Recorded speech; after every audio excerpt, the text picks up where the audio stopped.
Selamat pagi jemaat Tuhan, selamat beribadah di rumah kita masing-masing. Kita patut bersyukur kepada Tuhan yang selalu memelihara, menyertai dan memberkati kehidupan kita hingga pada saat ini. Ibadah yang kita lakukan di rumah kita masing-masing, Allah mengutus hambanya Bapak Pendeta Yakob Kila Rumbi STH untuk memimpin ibadah kita pada saat ini. Memulai ibadah kita, saya persilahkan jemaat berdiri.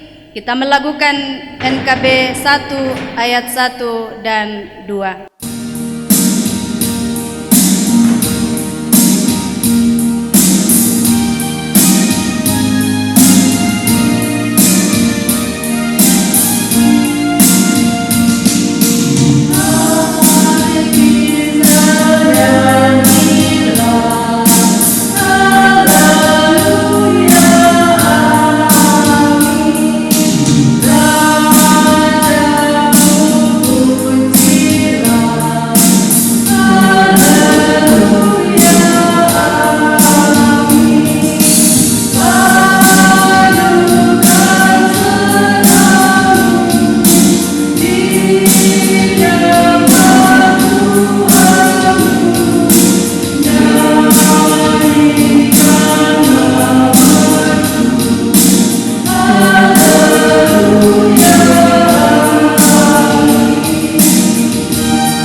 Mari Bapak Ibu jemaat Tuhan, kita mulai ibadah saat ini. Ibadah ini berlangsung di dalam nama Allah Bapa dan Anak dan Roh Kudus.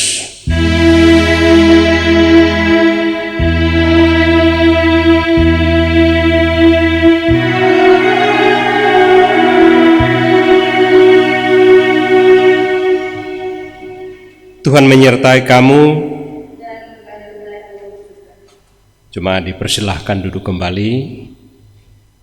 Kita naikkan Mazmur responsorial.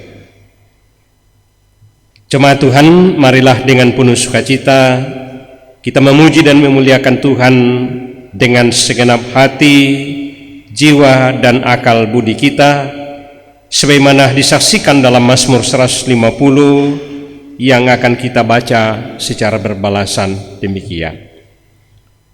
Haleluya, pujilah Tuhan di tempat kudusnya, pujilah Dia karena segala keperkasaannya,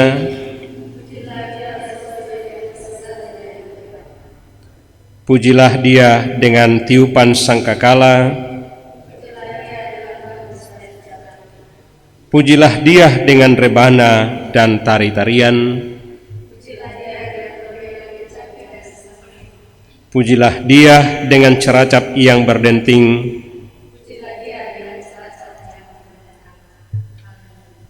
kita kembali naikkan pujian NKB nomor 5.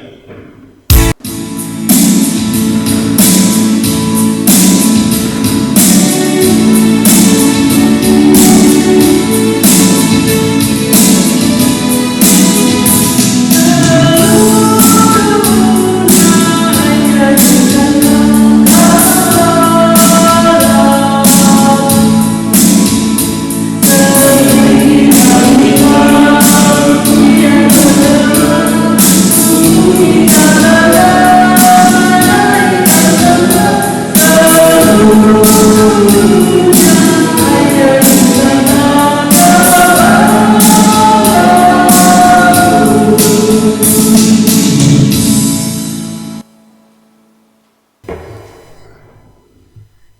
Jemaat yang kekasih, marilah kita kembali berdiri untuk mendengar hukum kasih sebagai hukum bagi kehidupan kita dengan Tuhan dan sesama.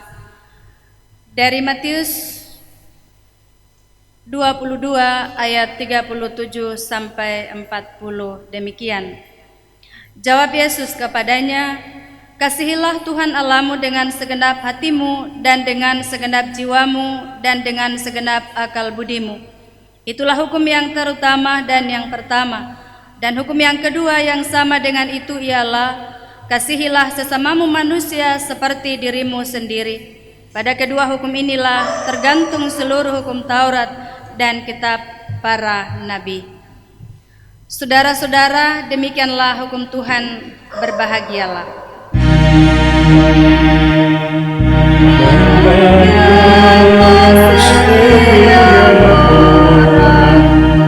Yang sukai Taurat Tuhan, yang berguna lain siapapun malam. Silahkan duduk. Pengakuan dosa. Tidak seorang pun di antara kita yang terluput dari melakukan dosa. Kita semua telah kehilangan kemuliaan Allah. Karena itu, marilah dengan sungguh-sungguh kita merendahkan hati di hadapan Tuhan, mengaku dan memohon pengampunannya. Mari kita berdoa. Ya Allah, Bapa dan Anak dan Roh Kudus, Allah yang Maha Pengasih dan Penyayang, kami mengaku dan menyesal di hadapan-Mu yang kudus dan mulia, bahwa kami telah berdosa kepadamu dengan melawan kekudusan dan kebenaran-Mu, dan bahwa kami tidak dapat membebaskan diri kami sendiri. Tuhan, kasihanilah kami.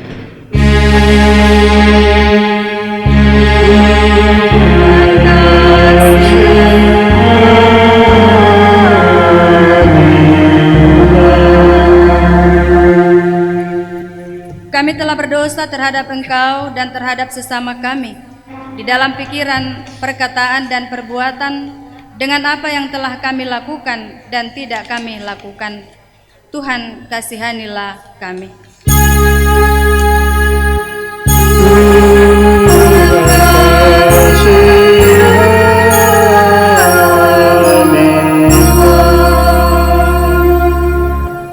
Kami ternyata tidak melakukan kehendak-Mu, tidak mengasihi Engkau dengan segenap hati, jiwa, dan akal budi kami, serta tidak mengasihi sesama kami seperti diri kami sendiri. Kristus, ampunilah dosa-dosa kami. Kristus, ampunilah dosa kami. Demi Putramu Yesus Kristus, ampunilah dan kasihanilah kami. Perbaharuilah dan tuntunlah kami, agar kami bersuka cita dalam kehendak-Mu dan menuruti jalan-jalan-Mu demi kemuliaan-Mu yang kudus.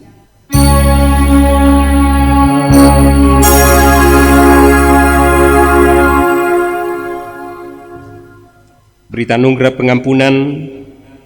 Jemaat yang terkasih, Allah Maha Kuasa dan Maha Pengasih telah menyerahkan putranya Yesus Kristus lewat kematian dan kebangkitannya.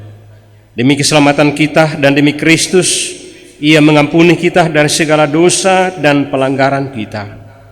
Bukalah hatimu dan bertobatlah, firman Tuhan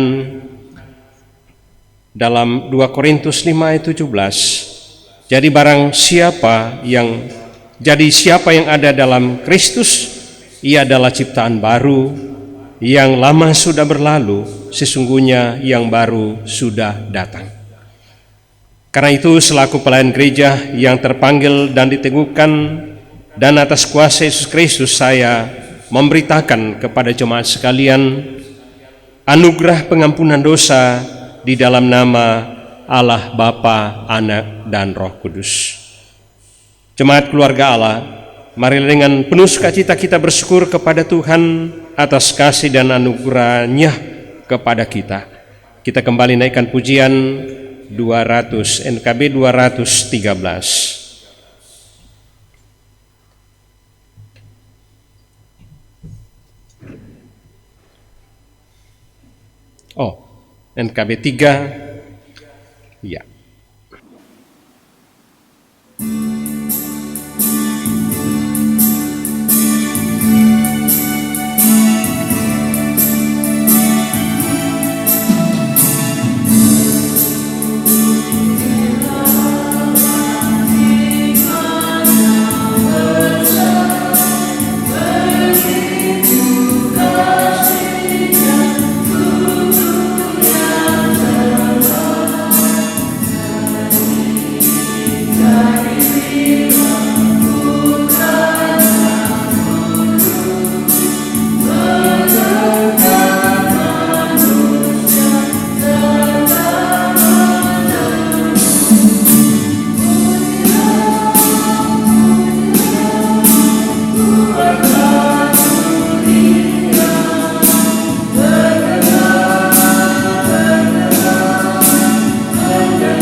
Kita masuk dalam pelayanan firman. Kita persiapkan firman Tuhan dari Kisah Rasul pasal 17 ayat 16 sampai ayatnya yang ke-34. Kisah Rasul 17 ayat 16 sampai 34. Dan sebelum kita membaca, mari kita berdoa. Bapa, ini kami anak-anak-Mu yang Kau telah selamatkan dari dosa dan maut, telah lagi melewati seminggu lamanya dalam mengangkat tugas dan tanggung jawab kami, bahkan berbagai aktivitas kami di rumah, bahkan di tempat kerja kami masing-masing. Kami datang kepadamu bersyukur atas semuanya itu dan bermohon agar kembali kami diperkenankan menerima kebenaran firman-Mu untuk terus menjadi pedoman, pegangan dalam hidup yang masih Tuhan percayakan kepada kami. Berfirmanlah Tuhan, kami semua siap menerima kebenaran firman-Mu. Amin.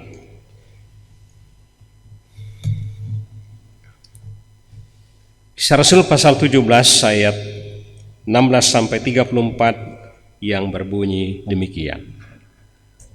Sementara Paulus menantikan mereka di Athena, sangat sedih hatinya karena ia melihat bahwa kota itu penuh dengan patung-patung berhala. Karena itu di rumah ibadat ia bertukar pikiran dengan orang-orang Yahudi dan orang-orang yang takut akan Allah, dan di pasar setiap hari dengan orang-orang yang dijumpainya di situ. Dan juga beberapa ahli pikir dari golongan Epikuros dan Stoa bersoal jawab dengan dia, dan ada yang berkata, apakah yang hendak dikatakan si Peleter ini?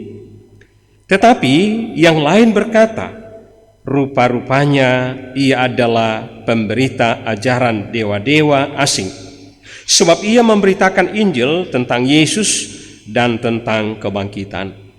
Lalu mereka membawanya menghadap sidang Areopagus dan mengatakan, bolehkah kami tahu ajaran baru mana yang kau ajarkan ini, sebab engkau memperdengarkan kepada kami perkara-perkara aneh. Karena itu kami ingin tahu, apakah artinya semuanya itu? Adapun orang-orang Athena dan orang-orang asing yang tinggal di situ tidak mempunyai waktu untuk sesuatu selain untuk mengatakan atau mendengar segala sesuatu yang baru. Paulus pergi berdiri di atas Areopagus dan berkata, hai orang-orang Athena, aku lihat bahwa dalam segala hal kamu sangat beribadah kepada dewa-dewa. Sebab ketika aku berjalan-jalan di kotamu dan melihat-lihat barang-barang pujaanmu, aku menjumpai juga sebuah mezbah dengan tulisan kepada Allah yang tidak dikenal. Apa yang kamu sembah tanpa mengenalnya, itulah yang kuberitakan kepada kamu. Allah yang telah menjadikan langit dan segala isinya, Ia yang adalah Tuhan atas langit dan bumi, tidak diam dalam kuil-kuil buatan tangan manusia, dan juga tidak dilayani oleh tangan manusia, seolah-olah Ia kekurangan apa-apa, karena Dialah yang memberikan hidup dan napas dan segala sesuatu kepada semua orang. Dari satu orang saja Ia telah menjadikan semua bangsa dan umat manusia untuk mendiami seluruh muka bumi, dan Ia telah menentukan musim-musim bagi mereka dan batas-batas kediaman mereka, supaya mereka mencari Dia dan mudah-mudahan menjamah dan menemukan Dia, walaupun Ia tidak jauh dari kita masing-masing. Sebab di dalam Dia kita hidup, kita bergerak, kita ada, seperti yang telah juga dikatakan oleh pujangga-pujanggamu. Sebab kita ini dari keturunan Allah juga. Karena kita berasal dari keturunan Allah, kita tidak boleh berpikir bahwa keadaan ilahi yang sama seperti emas atau perak atau batu, ciptaan kesenian dan keahlian manusia, dengan tidak memandang lagi zaman kebodohan, maka sekarang Allah memberitakan kepada manusia bahwa di mana-mana semua mereka harus bertobat, karena Ia telah menetapkan suatu hari pada waktu mana Ia dengan adil akan menghakimi dunia oleh seorang yang telah ditentukannya, sesudah Ia memberikan kepada semua orang suatu bukti tentang hal itu dengan membangkitkan Dia dari antara orang mati. Ketika mereka mendengar tentang kebangkitan orang mati, maka ada yang mengejek, dan yang lain berkata, lain kali saja kami mendengar engkau berbicara tentang hal itu. Lalu Paulus pergi meninggalkan mereka. Tetapi beberapa orang laki-laki menggabungkan diri dengan dia dan menjadi percaya. Di antaranya juga Dionisius, anggota majelis Areopagus, dan seorang perempuan bernama Damaris, dan juga orang-orang lain bersama-sama dengan mereka. Demikianlah pembacaan firman Tuhan. Berbahagialah orang-orang yang merenungkannya siang ataupun malam.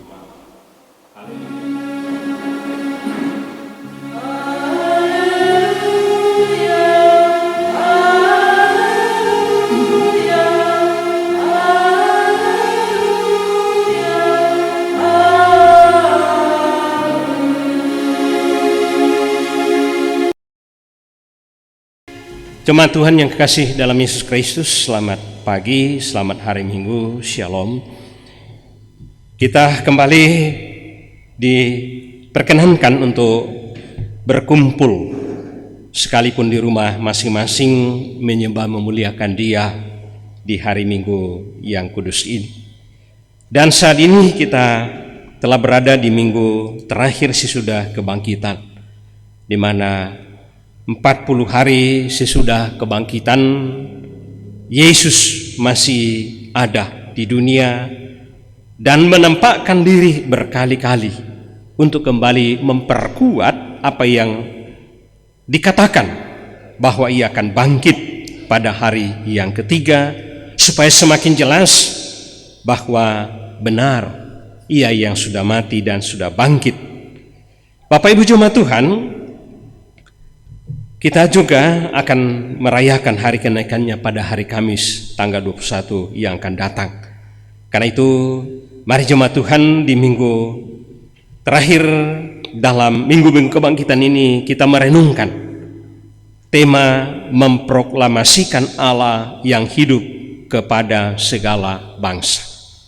Memproklamasikan Allah yang hidup kepada segala bangsa. Jemaat Tuhan yang kasih dalam Yesus Kristus, kita mengenal bahwa inti ajaran Paulus ialah untuk menyerukan pertobatan kepada semua manusia. Sebab Allah telah menganugerahkan pengampunan secara cuma-cuma bagi semua orang melalui kematian dan kebangkitan Yesus. Dalam ayat 30 sampai 31. Jemaat Tuhan, ini menjadi titik konflik antara Paulus dan orang-orang di Athena. Sebab Paulus mengajarkan adanya kehidupan dan penghakiman setelah kematian. Sementara dua pokok ini sangat bertentangan dengan konsep pemikiran kaum Epikuros dan Stoa. Jemaat Tuhan, karena pertentangan, maka mereka memberikan respon, jawaban yang negatif atau mengejek ajaran Paulus dengan mengatakan seperti yang terdapat dalam ayat 32. Lain kali saja kami mendengar engkau berbicara mengenai hal itu. Jemaat Tuhan, hanya sedikit orang yang mau percaya kepada ajaran Paulus. Di antaranya Dionysius yang juga merupakan anggota majelis Areopagus, seorang perempuan bernama Damaris, dan beberapa orang lain yang bersama-sama dengan mereka. Dari kisah penginjilan Paulus di Athena yang dipenuhi oleh kaum intelektual dan para pemikir hebat lainnya, setidaknya ada 3 hal yang dapat kita pelajari. Yang pertama, memberitakan Injil menjadi keutamaan dalam hidup. Memberitakan Injil adalah atau menjadi keutamaan dalam hidup.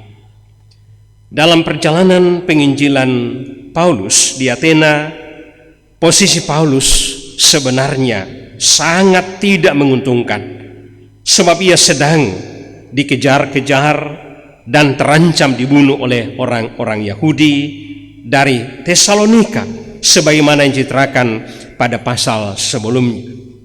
Dalam posisi seperti ini, Paulus tidak mencari tempat untuk bersembunyi atau mencari keamanan bagi dirinya sendiri. Sebaliknya, ia semakin bersemangat memberitakan Injil di Athena, dan hal ini memberikan gambaran kepada kita bahwa tampaknya tidak ada hal yang lebih penting dalam hidup Paulus selain memberitakan Injil, apapun tantangannya, apapun risikonya. Seluruh hidup Paulus dipersembahkan untuk kemajuan pemberitaan Injil, dan ia benar-benar menghayati apa yang dituliskannya kepada jemaat di Filipi dalam pasal 1 ayat 21. Karena bagiku hidup adalah Kristus dan mati adalah keuntungan. Bagiku hidup adalah Kristus dan mati adalah keuntungan. Jemaat Tuhan, karya Paulus ini merupakan tindakan yang patut untuk kita teladani sebagai seorang atau sebagai orang percaya di masa kini. Kepentingan pemberitaan Injil seharusnya berada di atas kepentingan apapun, bahwa di mana dan kapanpun dalam kata, pikiran, dan perbuatan kita harus sadar bahwa kita sedang menyaksikan Injil, menyampaikan semua itu berdasarkan Injil. Kita tentu menyadari bahwa kita hidup di tengah-tengah masyarakat dengan latar belakang yang berbeda-beda.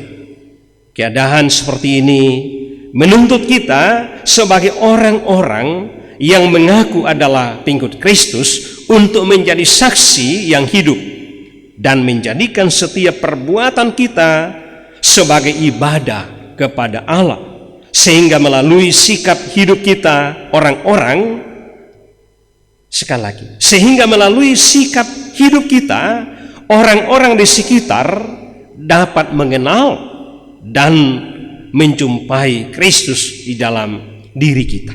Kita adalah surat-surat Kristus yang harus dapat dibaca, menjadi terang dan garam dunia, bahwa kehadiran kita dimanapun kita harus memperkenalkan Kristus. Hal yang kedua, cara atau strategi penginjilan. Pernahkah Bapak Ibu jemaat Tuhan, saudara-saudari, memikirkan bagaimana cara memperkenalkan Yesus Kristus kepada anak-anak? Setelah melihat kisah penginjilan Paulus, kita tahu bahwa tujuannya bukanlah untuk mengajarkan hal-hal yang hebat dan membingungkan pendengarnya, melainkan untuk membuat para pendengarnya lebih mudah mengerti apa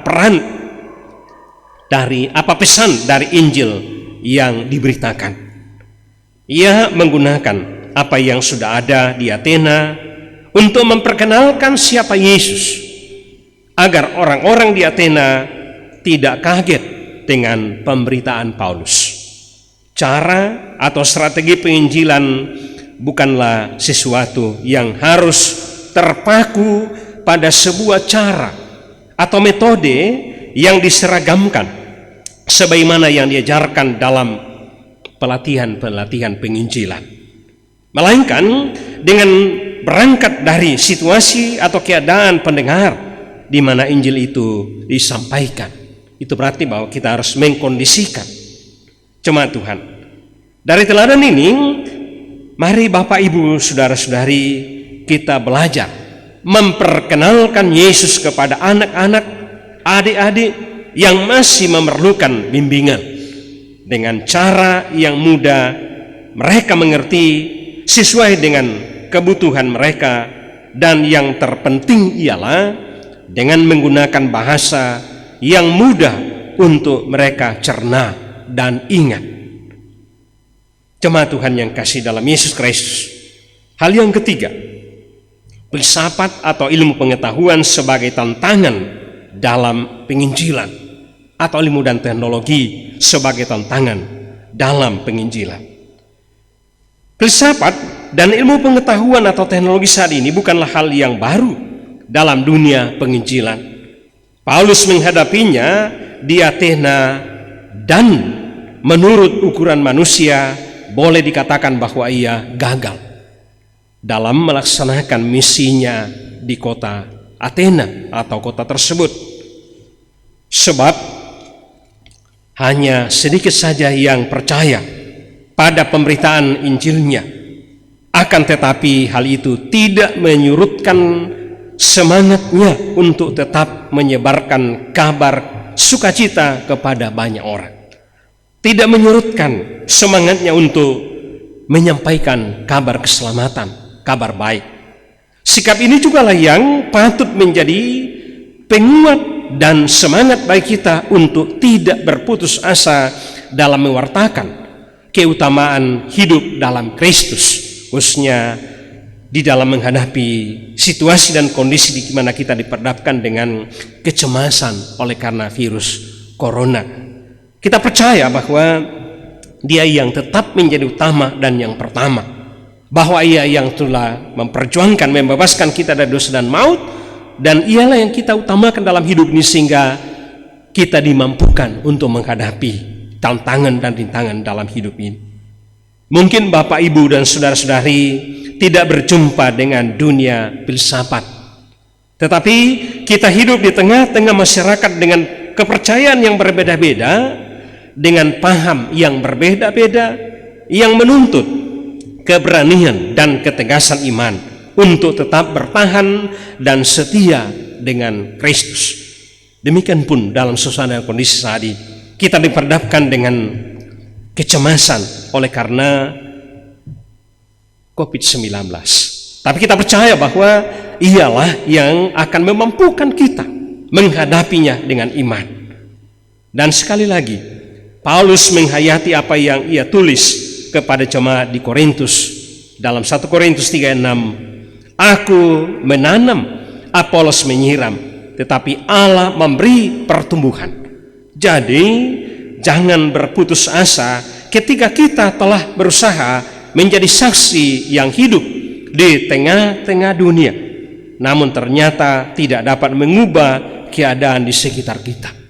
Jangan kita terpengaruh dengan lingkungan kalau ada yang tidak peduli dengan apa yang seharusnya kita lakukan dalam menghadapi musuh bersama ini. Kita harus sadar, kita harus meyakini bahwa Tuhan bersama kita akan memenangkan kita dari musuh bersama ini.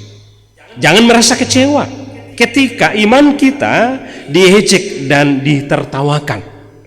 Cukup kerjakan apa yang menjadi tugas kita dan biarkan Allah yang bekerja selanjutnya. Ia yang punya pekerjaan, Ia yang akan menyempurnakan, Ia akan memampukan kita untuk terus menjadi saksi-saksi yang hidup sama seperti Paulus. Semoga keberanian dan teladan Paulus dalam penginjilan dapat menjadi semangat baru bagi kita untuk terus berkarya dalam hidup dengan mengutamakan Kristus yang adalah sumber kehidupan yang berkuasa atas segala sesuatu dan tidak dibatasi oleh apapun juga. Mari kita terus menerus senantiasa menyadari bahwa Dialah yang utama dan yang pertama yang akan memampukan kita untuk terus menghadapi situasi dan kondisi dalam bergereja, berbangsa, dan bernegara. Karena itu berbagai saudara dan saya yang terus menghayati jaminan yang jelas dan pasti bahwa Ia tidak akan mengecewakan kita dalam mengendalikan Dia menghadapi situasi dan kondisi saat ini. Amin. Kita masuk dalam satu teduh untuk kembali merenungkan sejenak firman Tuhan.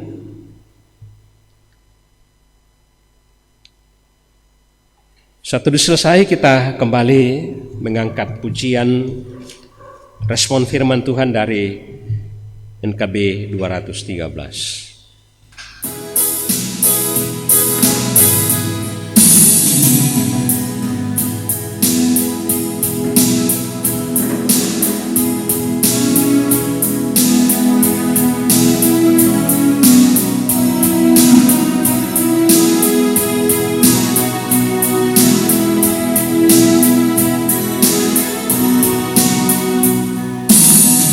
Kita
Saudara-saudara jemaat Tuhan di rumah masing-masing, mari kita kembali berdiri untuk bersama-sama mengikrarkan pengakuan iman Nicea Konstantinopel yang akan kita ikrarkan secara bersama-sama. Kita mulai. Aku percaya kepada satu Allah, Bapa yang Maha Kuasa, Pencipta langit dan bumi, segala yang kelihatan dan yang tidak kelihatan, dan kepada satu Tuhan, Yesus Kristus, Anak Allah yang tunggal, yang lahir dari Sang Bapa sebelum ada segala zaman, Allah dari Allah, terang dari terang, Allah yang sejati dari Allah yang sejati, diperanakkan, bukan dibuat, sehakikat dengan Sang Bapa, yang dengan perantaranya segala sesuatu dibuat, yang telah turun dari sorga untuk kita manusia dan untuk keselamatan kita, dan menjadi daging oleh Roh Kudus dari anak darah Maria, dan menjadi manusia yang disalibkan bagi kita di bawah pemerintahan Pontius Pilatus, menderita dan dikuburkan, yang bangkit pada hari ketiga sesuai dengan isi kitab-kitab, dan naik ke surga, yang duduk di sebelah kanan Sang Bapa, dan akan datang kembali dengan kemuliaan untuk menghakimi orang yang hidup dan yang mati, yang kerajaannya tak akan berakhir. Aku percaya kepada Roh Kudus yang jadi Tuhan dan yang menghidupkan, yang keluar dari Sang Bapa dan Sang Anak, disembah dan dimuliakan, yang telah berfirman dengan perantaraan para nabi. Aku percaya satu gereja yang kudus dan am dan rasuli. Aku mengaku satu baptisan untuk pengampunan dosa. Aku menantikan kebangkitan orang mati dan kehidupan di zaman yang akan datang. Amin. Silahkan duduk.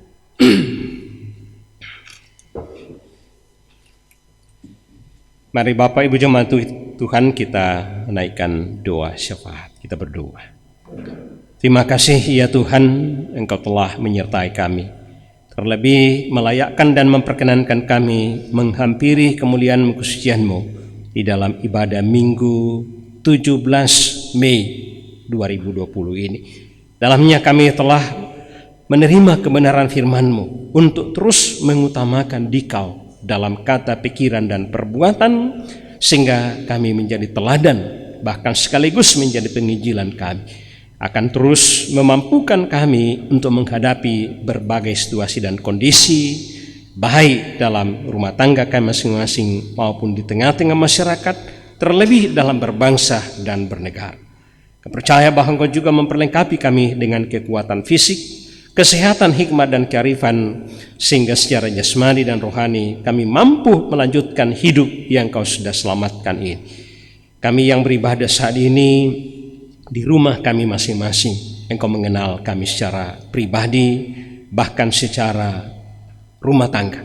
Kami percaya bahwa Engkau akan selalu hadir bersama-sama dengan kami, mendampingi kami sebagai kawan yang sejati, sebagai tamu yang tetap untuk terus memampukan menjalani hidup anugerah-Mu dengan mengutamakan Dikau sebagai sumber bahkan tujuan kehidupan kami, bahkan terlebih akan memampukan kami untuk terhindar dan menghindari ancaman dunia ini, khususnya virus corona. Kami percaya bahwa Engkau yang sudah menyertai kami selama ini melewati dari hari ke hari, minggu dan bulan, yang akan terus mengawal dalam meneruskan hidup anugerah Tuhan dengan berbagai rencana kami ke depan ini dalam minggu karunia Tuhan. Tuhanlah yang akan menolong kami sehingga benar-benar sebagai tiang dan tengah api kami mampu melanjutkan dan menyelesaikan semua tugas dan tanggung jawab yang Tuhan percayakan kepada kami. Bapa di sorga, kami mendoakan jemaat-Mu yang mungkin saat ini ada yang sedang bergumul dengan pekerjaan. Buka jalan Tuhan, sehingga saya boleh menemukan pintu berkat-Mu lewat pekerjaan itu. Demikian pun Engkau kuatkan imannya, bahwa Engkau tidak pernah mengecewakan bagi setiap orang yang mengandalkan Dikau, sehingga dalam perjuangan mereka saatnya Tuhan tunjukkan kemana dan bagaimana mereka akan menjadi saluran berkat-Mu dan sekaligus menjadi pintu berkat-Mu lewat pekerjaan mereka. Bapa di sorga, kami juga mendoakan yang mungkin sedang menghadapi sakit penyakit, baik itu karena virus corona maupun mungkin penyakit-penyakit lain. Kuatkan iman mereka Tuhan, sehingga dengan kekuatan iman mampu menerima semua tindakan dokter, perawat, keluarga, pun makanan, minuman, obat-obatan, sehingga saja boleh pulih secara sempurna dalam melanjutkan tugas dan tanggung jawab mereka. Kami juga mendoakan mereka yang dalam kebingungan dan berbagai persoalan hidup. Kuatkan iman mereka. Pakai kami sebagai sesama dalam keluarga, bahkan sesama sebagai umat-Mu untuk saling mengingatkan, supaya kami sadar bahwa persoalan dan pergumulan ini Tuhan mengizinkan untuk menguji iman kami, sejauh mana kami mengandalkan Dikau dalam suka dan duka dalam menjalani hidup di tengah-tengah dunia ini. Bapa di sorga, kami mendoakan kebersamaan kami dalam jemaat-Mu, jemaat Mandai. Kami percaya bahwa Engkau mengenal kami secara pribadi, bahkan dalam daerah-daerah pelayanan pun sebagai hamba-hamba-Mu, majelis penatua, syemasi dan pendeta. Tuhan mampukan kami untuk selalu mengangkat kebersamaan ini, sehingga kami tetap disukai oleh semua orang, bahkan semua itu menjadi kemuliaan nama Tuhan. Bapa di sorga, kami mendoakan berbagai program kami. Tuhanlah yang akan terus memampukan kami menyadari bahwa pekerjaan ini adalah anugerah Tuhan, adalah pekerjaan yang mulia. Karena itu Tuhan mampukan untuk terus menyadari bahwa Engkau yang telah memberi kepercayaan ini, sekalipun penuh keterbatasan, kekurangan, kelemahan, tapi Engkau yang akan memperlengkapi kami. Bapa di sorga, kami juga mendoakan anak kasih kami dalam masa muda mereka.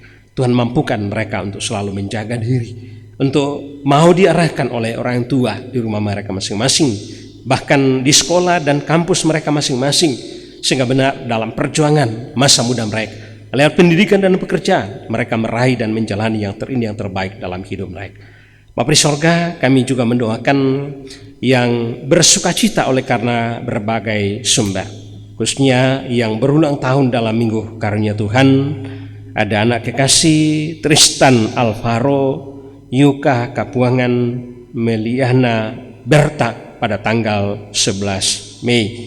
Ada Eril Prans tanggal 15 Mei. Ada Nyonya Sarce pada tanggal 16 Mei. Dan mungkin masih ada yang tidak kami catat. Kami percaya bahwa Engkau mengenal sukacita mereka. Sempurnakan Tuhan, sehingga tidak hanya usia yang bertambah, tetapi iman untuk semakin kuat dalam menjalani hidup anugerah-Mu. Demikian pun sumber sukacita lainnya, Tuhan selalu menyempurnakan sehingga semakin mengandalkan Dikau dalam meneruskan hidup anugerah Tuhan. Bapa di sorga, kami juga mendoakan kebersamaan kami di tingkat klasis, sinode, bahkan Tuhan gereja Indonesia. Yakinkan kami Tuhan, kami berjalan bersama sebagai milik Tuhan. Gereja Tuhan akan terus mengemban tugas dan tanggung jawab kami dalam bersekutu, bersaksi, dan melayani. Bahkan di tengah-tengah masyarakat, kami akan menjadi garam dan terang untuk bersama dengan semua masyarakat, khususnya dalam menghadapi persoalan dan pergumulan bersama, untuk berjuang memenangkan dan mengalahkan musuh bersama virus corona ini. Bapa di sorga, kami juga mendoakan bangsa dan negara kami. Kami bersyukur ya Bapa bahwa Engkau telah memberikan hikmat kepada pemimpin kami dari pusat sampai ke pelosok tanah air untuk memikirkan bagaimana kami mencegah dan menghindari musuh bersama ini, virus corona. Kami percaya bahwa Engkau terus akan memampukan bahkan semua masyarakat, sehingga dengan hikmat-Mu kami tolong menolong, topang menopang untuk menghindari bersama apa yang mengancam kami di Indonesia ini, bahkan di dunia ini, sehingga benar kami saatnya akan lepas dalam pergumulan bersama. Bapa di sorga, berkati hamba-hamba-Mu, khususnya para medis, dokter, perawat, bahkan semua pihak yang senantiasa terlibat langsung dalam menghadapi pergumulan ini. Beri kekuatan, beri kesehatan dan kemampuan untuk menolong saudara-saudara kami yang mungkin sedang terkapar oleh karena virus corona, bahkan penyakit-penyakit lain. Bapa di sorga, ini doa dan harapan kami. Kami percaya bahwa Engkau terus akan memampukan kami untuk menyatakan hidup yang adalah anugerah Tuhan, hidup mengutamakan Dikau dalam meneruskan anugerah Tuhan, keselamatan yang Tuhan telah nyatakan kepada kami. Ini semua kami bawa melalui Yesus yang sudah mengajarkan berdoa bersama. Bapa kami yang di sorga, dikuduskanlah namamu, datanglah kerajaanmu, jadilah kehendakmu di bumi seperti di sorga. Berikanlah kami pada hari ini makanan kami yang secukupnya, dan ampunilah segala kesalahan kami, seperti kami juga mengampuni orang bersalah kepada kami. Dan janganlah membawa kami ke dalam pencobaan, tetap lepaskanlah kami daripada yang jahat, karena Engkau mempunyai kerajaan dan kuasa dan kemuliaan sampai selama-lamanya. Amin. Kita akan masuk dalam persembahan.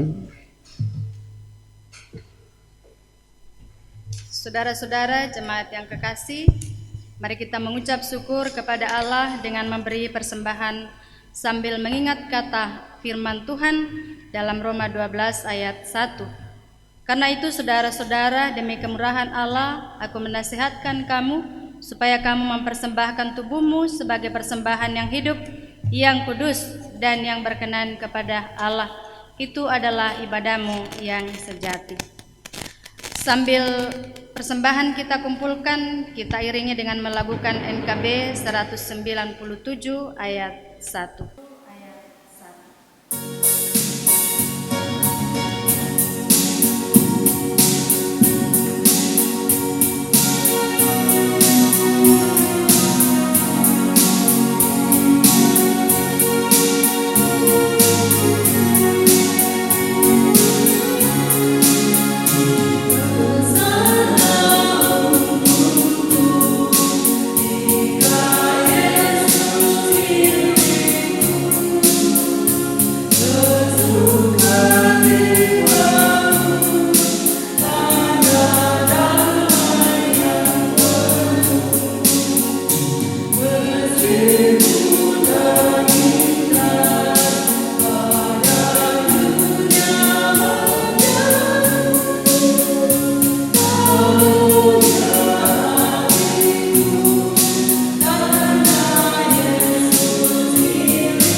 Mari kita berdiri untuk doa persembahan. Kita berdoa. Ya Tuhan, Engkau yang punya bumi serta segala isinya, dan dunia serta yang diam di dalamnya. Kami sujud menyembah kepadamu dengan membawa persembahan syukur kami.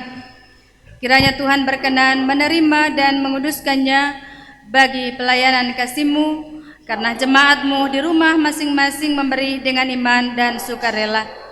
Berkatilah persembahan jemaat-Mu, ya Allah, supaya persembahan mereka dapat bermanfaat bagi pelayanan gereja-Mu di tengah-tengah dunia ini.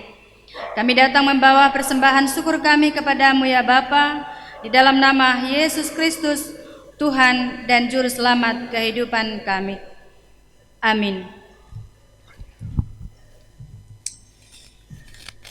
Jemaat Tuhan yang kasih dalam Yesus Kristus, kita bangkit berdiri mengakhiri ibadah kita pada hari Minggu ini. Ketika telinga mendengar, biarlah sabda Kristus bergema di seluruh sanubari kita. Ketika mata melihat, biarlah kasih dan perbuatan Tuhan melahirkan syukur, tiada henti lewat kata dan perbuatan setiap hari. Ketika kaki melangkah, sabda Kristuslah menjadi penuntun dan pedoman dalam kehidupan kita. Ingatlah pesan firman Tuhan yang telah kita dengar bersama. Kita naikkan pujian PKJ 285.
Saudara-saudara jemaat Tuhan, pulanglah dengan damai sejahtera Allah.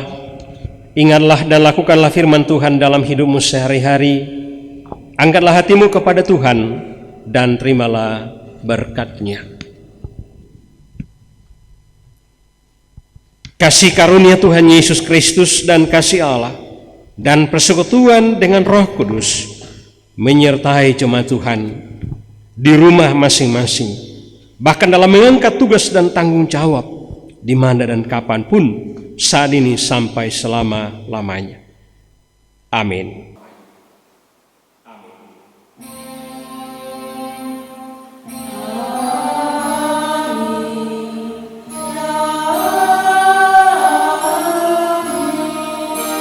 Demikianlah ibadah kita.